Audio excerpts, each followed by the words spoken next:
I first got the script, and I thought it was outrageously good. The depth with which the characters were written, how they popped off the page and all seemed so unique, the way the family kind of fit together in this functionally very dysfunctional way. We're all going to jail. Because of the material, we just had actors kind of coming out of the woodwork saying, oh, I really want to be in this. And when that happens, you know you're onto something that the creative community is going to be excited about, and that's important to kind of getting the cast together that you want. Weighing artistic content, exposure, the truth of the human soul, I would say it's the money.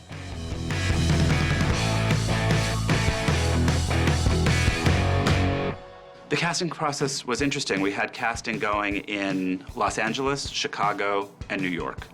And we found actors from each location.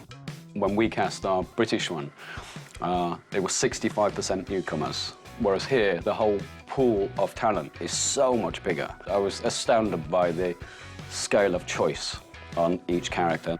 The process was torturous initially for me because I felt that I was going to just limit my perception of who was good as to who was doing the best impression of the other incarnation of the character.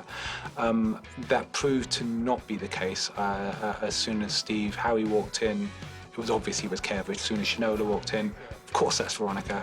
So it became very quickly a very liberating and very enjoyable experience. What I love about the American casting is that there's no glamour. They're good looking, but they're no more glamorous than you'd expect them to be as people. I auditioned 7 times for this part. But this is the only thing that I've ever seen, that I've ever read that brought me to life, that I was like, I gotta get this role. I, you know, got this kind of gift from God out of nowhere. You know, I'm so grateful to come in and audition and, you know, be part of this.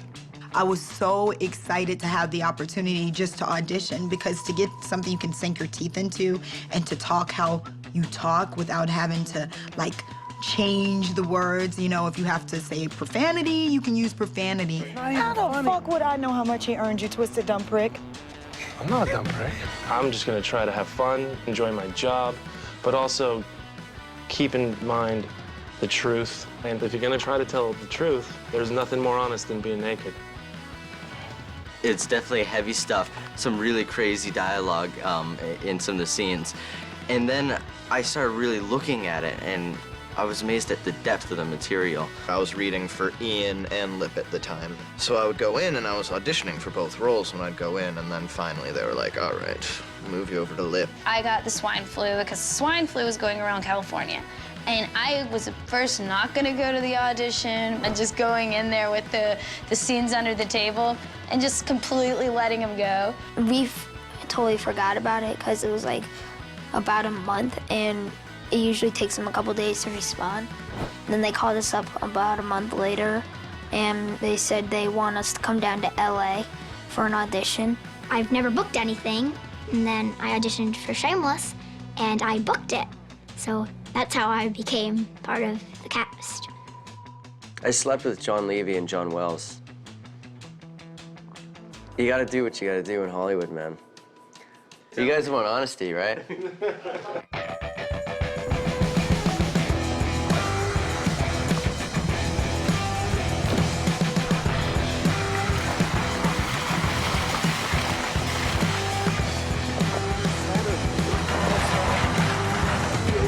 Isn't even a planet anymore.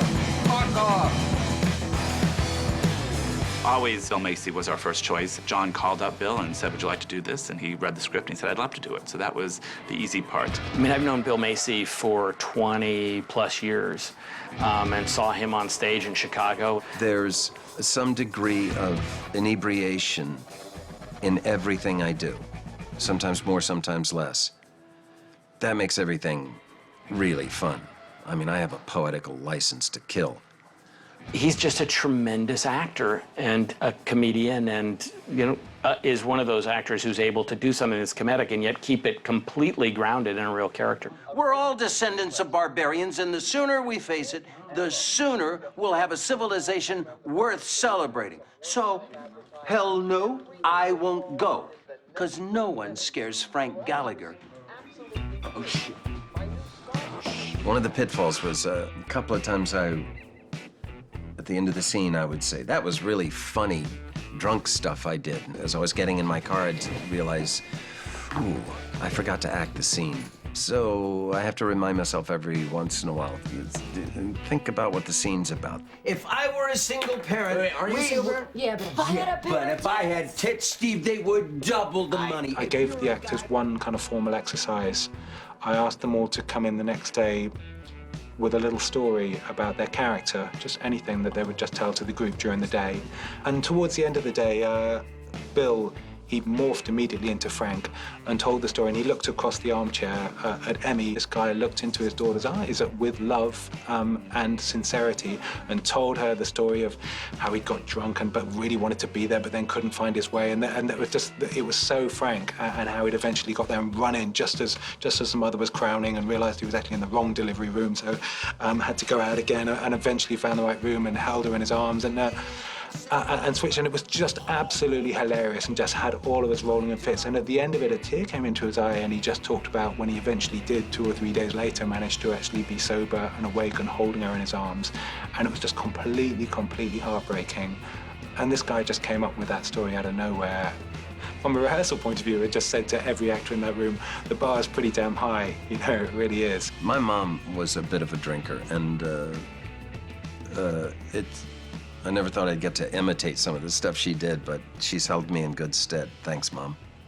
That's what you need. You need people laughing. You need people drinking. Anything, so long as it's not 6 kids that you didn't want in the first place. So screw them all and just get used to it. Only once in this season did I say, are we crossing a line here? Oh, God! Is this offense that Frank does, is it one that cannot be forgiven? I think that's going to be an important question. How far can they push Frank's rascaliness without crossing the line? On the other hand, it's deliciously funny to ride that line, to keep pushing it right to the edge. Oh, fuck, Frank. Another TV? Fiona has such a weight as the kind of moral compass and the anchor of the family, and to give gravitas to the show so that it doesn't just become crazy, you know, slapstick energy, and trying to find the actor who could do that effortlessly and also with the same sense of youthful zest was just not hell, but it was getting to the point where I was getting genuinely worried. We were lucky that Emmy Rossum was living in New York City at the time and put herself on tape with our casting directors there. I read the script and really liked the kind of warm vibe that I got from this really weird family, and really loved the fierceness and the rawness of the character, and how young and vulnerable but tough and mature she appears at the same time. Her agent called me and said, you know, she would really love to try for this, and I thought of her as being this very glamorous character. And I said, well, you know, she would have to be willing to come in and just be, you know, kind of completely natural and scrubbed, and she said she would love nothing better. And so I really had to go in and kind of prove myself that I could find Fiona within myself, and there was just something organic that happened when I kind of married myself to the material and found it, and I prayed that they would see it, and I guess they did. Clean clothes, top of the dryer. Don't ever hit one of my kids again. Your kids are my... Never again. You can see that she's rebelling and she wants a real young life where she gets to go out and have fun and have sex and be nutty and moon people in the street and be crazy. But also when she comes home, she is really the adult and the parent, even to her own parents. Emmy Rossum and I have developed this great relationship, and it's sort of we're the parents of the cast. There are a lot of young folks in this, and I feel paternal toward them, and I think she feels maternal toward them. I'm an only child, as actually a lot of the kids are on this show, in reality, so it's exciting for me because I never knew that I had anything maternal in me. I always wondered, like, oh God, maybe I don't. And then I got on the set with these kids, and it comes so naturally, and it's so organic that all of us bond together. Somebody's gonna take Liam. I got a calculus test. I'm working after school. Show and tell? Show him the birthmark on his back. It looks like Latvia. You know, chemistry is something you can't kind of legislate for. You can try, try and cast nice people or people you think will be gregarious and, welcome into the other cast. But beyond that, you're in the lap of the gods, really. They called me and asked me about Emmy, who I did this live-action manga with. And I was like, I don't. Well, sure, but I'm not gonna have any chemistry with her. Almost!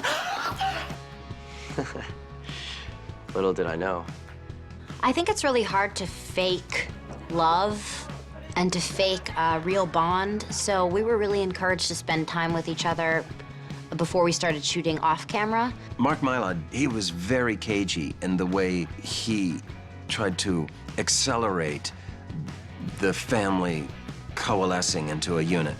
My idea of the rehearsal was exactly the same as in the UK series, which was that the cast would come in and spend a little bit of time in their respective bedrooms and decorate them as they saw fit, and then they would basically hang together, and we'd sit in the front room of the Gallaghers and tell stories, and we play Guitar Hero, particularly rousing rendition of Living on a Prayer. When we came to shoot the pilot, there was no craft services out there. If you wanted something, you went to the kitchen. There was a big sign in there, clean up after yourself. They said, make yourself at home. If you want a sandwich, go make it in the kitchen. And at lunchtime when they called break, on our first rehearsal week before we even started shooting, they'd say like, okay, Emmy, here's the knife. Like, Ethan and Emma, this one's allergic to peanuts and this one doesn't like cheese on her sandwich, and okay, go. And their moms were somewhere else, and I, who have never had any siblings and don't have any kids, was like, oh my God, like, who's allergic to peanuts? We have to, obviously act like siblings and everything and not feel uncomfortable to act a certain way because it might look wrong, it might turn out amazing, it might turn out bad, but you can't feel uncomfortable doing it. And actually, each one of us are very rowdy. We're a really rowdy bunch. But when you put us together, we get really crazy. And that's exactly what he wanted. So he had us, before we ever started filming, we went, to an arcade, we played miniature golf. No assignment, just go play golf. Go have fun. What is this? What am I supposed to do? Am I supposed to be Frank? I don't get the assignment. So we're playing miniature golf, and Emma, who plays Debbie, was in front of me. I'm waiting my turn, and she hit it too hard and it bounced off the thing out of the... So she gets the ball, puts it back, he tries again, she blows it again, third time. I finally went, okay, you're done, and I pushed her aside and played through, and I thought, that's Frank. Want to snort the next batch? Yeah. We played, and I got the money, and I got to pay for everyone's mini golf. So it really did feel like I was the mother to these 5 other kids, including this 2-year-old, of which, in reality, there are 2 of them. By the end of that week, by the time we were shooting, they were just hanging out and in each other's business and, mocking each other in a playful way. It was just the most fantastic bonding experience. I don't think we rehearsed a single scene. Everybody was just dead set on getting along and being happy and making sure that if we were going to be stuck in this long term, which we all really wanted, that we were going to love each other all the way through it. We fight, we laugh, we drink, we have fun off set. We actually hang out and have dinners and, all of those things outside of work where we really get each other and love each other. We're here together all day. There's really no privacy, which is great because in the Gallagher family, there really is no privacy whatsoever. I think because there is such affection and a lovely kind of fraternity with the actors, there is a support network of trust around the actors, which grew very quickly and grows stronger with each episode. What's the worst of it?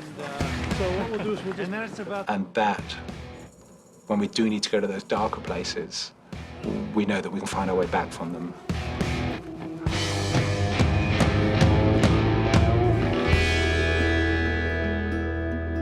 One of the things that's so great about this show is that when I think of each of the kids and their through lines and the family dynamic, the sky's the limit as to where this thing would go. I don't think we're going to be looking for stories. I think we could run this thing for 12 years. It's only going to run 8 or 10, but there are a lot of stories we could tell. Fucking Gallaghers. Fucking Gallaghers!